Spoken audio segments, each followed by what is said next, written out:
Itinalaga na ni Pangulong Ferdinand Marcos Jr. bilang bagong kalihim ng Department of Public Works and Highways si Transportation Secretary Vince Dizon. Ito ay matapos tanggapin ng Pangulo ang resignation ni DPWH Secretary Manuel Bonoan, epektibo na ngayong araw, September 1. Sa kanyang resignation letter, ipinahayag ni Secretary Bonoan ang kanyang suporta sa panawagan ng Pangulo na accountability, transparency at reforma sa ahensya. Sa gitna ito ng ginagawang investigasyon sa umano'y anomalya sa flood control projects.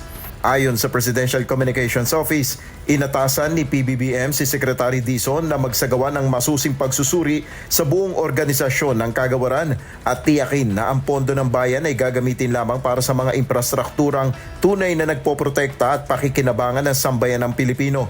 Itinalaga naman ni PBBM si Undersecretary Giovanni Lopez bilang Acting Secretary ng Transportation Department.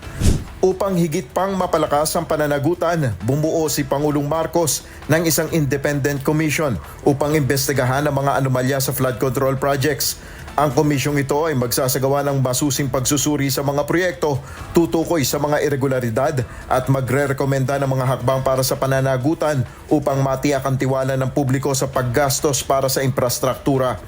Wala pang detalye kung sino-sino ang bubuo sa naturang independent commission. Nel Maribuhok, UNTV News and Rescue. Diyos ang aming sandigan, serbisyo publiko ang aming pinahalagahan.